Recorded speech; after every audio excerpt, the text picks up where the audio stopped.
So we have the first moves. D4, bishop f4. As I said, it will be the London system. E6, E3. Let's see what Carlsen does now. Will it be knight? Ah, no, C5. So now C3 is kind of an automatic move.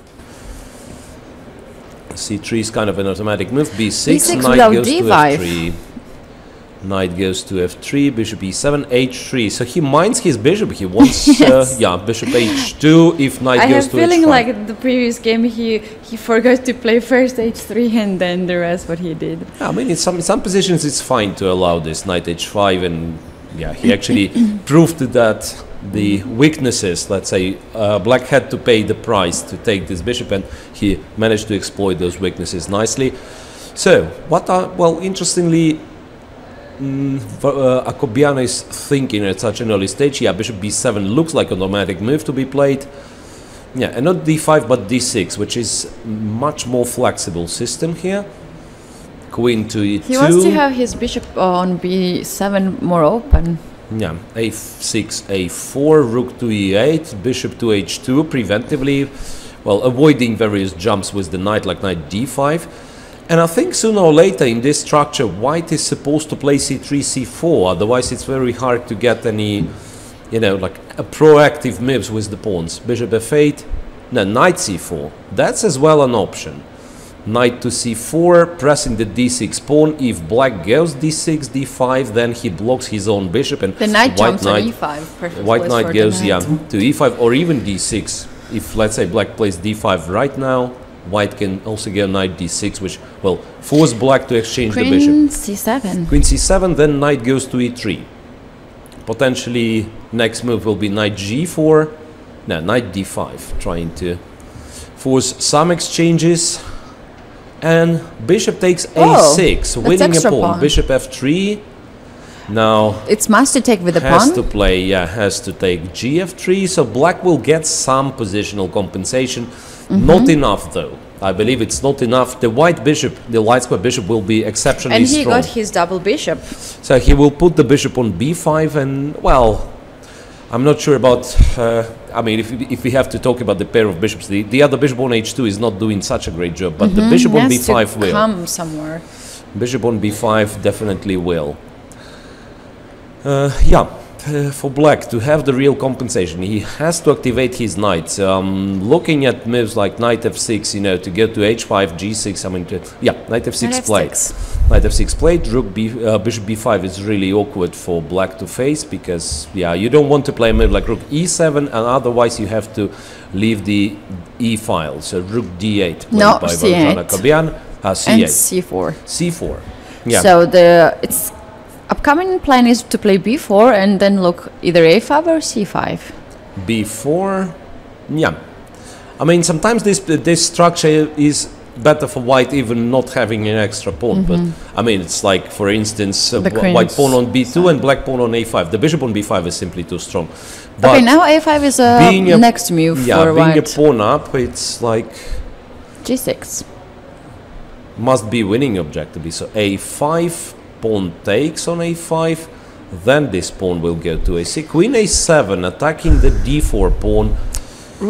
Perhaps the only weakness which is left in white's position. Queen e3. No, queen e3 is a good move, because somewhere he will play, you know, he will play d5. It's not about having an extra pawn, right? I mean, white doesn't really need an extra pawn. He needs his a pawn to be, I mean, the strong passed pawn to go further. He goes to a6. Yeah, he goes to a6. It's really far already. And then somewhere he can play d4, d5.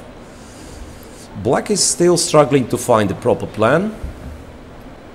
It might be that he has to, no, d5, c5 allows white to have another passed pawn. Black is already in a short time, 30 seconds 30 on seconds. the clock against 2 minutes and Rook back to 30. d8. So he protects the d6 pawn, wants to play bishop g7, I assume.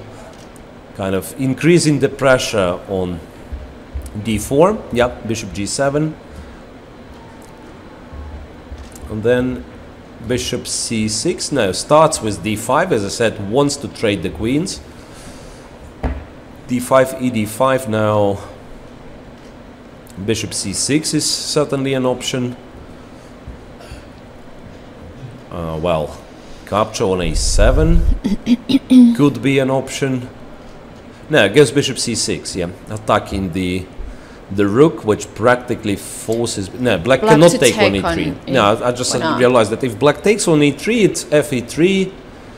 And rook a7, white takes on c4, it's just like completely winning. So the feeling is like, in order to, you know, to somehow to complicate... To sacrifice, maybe. Yeah, he's just in order doing to complicate, he has to sacrifice an exchange. His position will be still lost, of course, but at least there is some sharpness. Like a7, probably.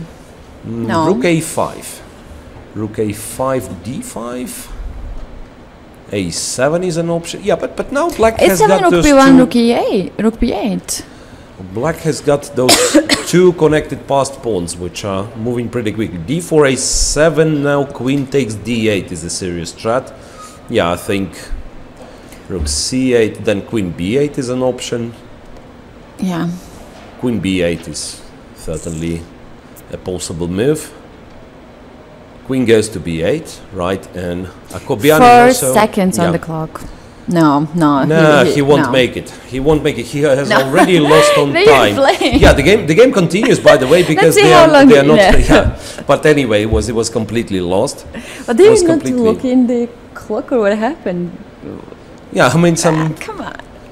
Some discussions. Apparently, there was some way for Akobian to organize a counterplay. Apparently, there was some way for Akobian to organize the counterplay, because yeah, it looks like they were both blundering something. We are switching to the game of our leaders, in fact. Sugirov against Amin Bassem, where we have an end game. I mean, equal material. It's really hard to say if any side is better. Black has a nice... Yeah, the knight on e5 is nicely placed.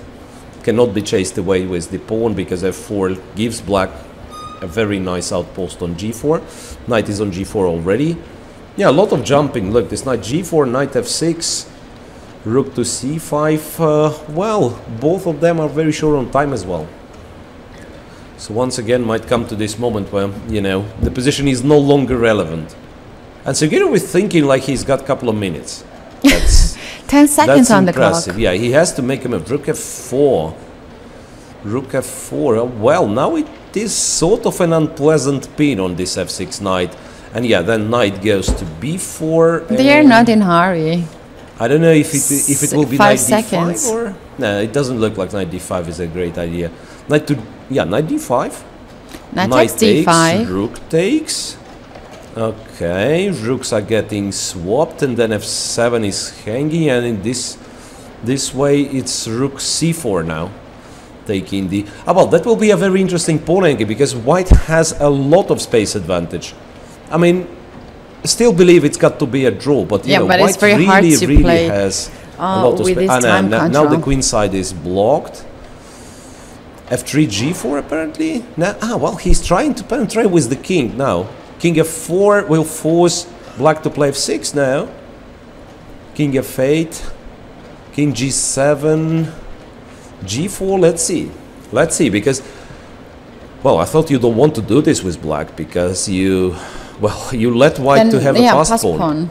You let white to have a passed pawn. After h5, there's a g5. Always. No, but then king will get to g5, h5. This way it's a draw. This way it's a draw. Right. I'm not sure if still there was a feeling like white missed some chances, but it's a draw in the end. Board 3 in progress? Yeah, let's see what happens on board 3. They are still playing, Korobov and Bakro. Bakro is the only player who theoretically can be on 100%, but he will not win this game against Anton Korobov. He's defending the endgame being a pawn down. I mean, it will be a draw, I believe, but... It will be a draw, but I don't really see Bakro winning.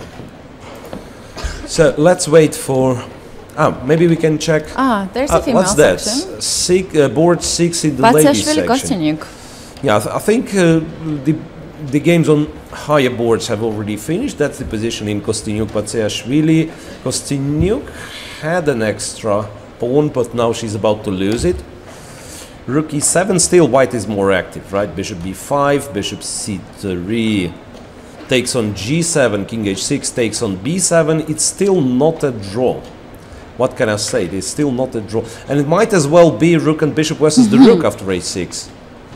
Rook c5, rook b6 check. Let's see, and a7, right? Now it's bishop d2. Well, that's a bit weird. Checks, checks keep coming. There is no rook a5, but there is rook c2. Well, a tricky line. Rook to d6, rook, bishop takes a6, and now this has to be a draw. Well, they continue playing. This is no, that's a draw. I thought they will continue playing this one. So a draw for Alexandra We have the results like first two boards is draw, and Zagrins at board 3 managed to win with black pieces to Tan Zhongyi, and she's on. She on made one draw, right? 4.5. So Korbov and Bakru are still playing. Surprisingly, I thought it will be a draw pretty soon, and it is a draw. Where already Bakru was the pawn up, but you cannot win the position with the knight's pawn. I mean, just move the kings and the pawn one file to the left, and it will be a draw with. It will be winning, but not like this.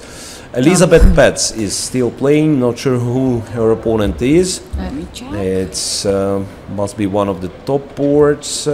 Can't see it. It's board number 7. Lela Javahashvili is the opponent for Elizabeth Petz. It's rook and bishop. Rook and bishop, really? Yes. Let's see. That's our favorite position. Yes. That's our favorite position, and from what I know, you cannot win it. You cannot win it here. Rook d2, the rook... well, rook check, you kind of almost lose. You almost lose like this, but not really still. Rook e2, king goes to c1. Check. Well, and now we are going to... I mean, it's like almost a Philidor's position. Rook h2. And now she's got into Philidor's position. The check on e2. What are you doing? Yeah, seems like they don't know. Seems like they don't know, because black was already winning. Black was already winning, and now it's a famous defensive method. Right? What? Oh, what happened? She touched the bishop, and she touched the bishop and she lost. Yeah. King, she lost. Yeah. Well, actually, just a few moves before White achieved the position which is known to be the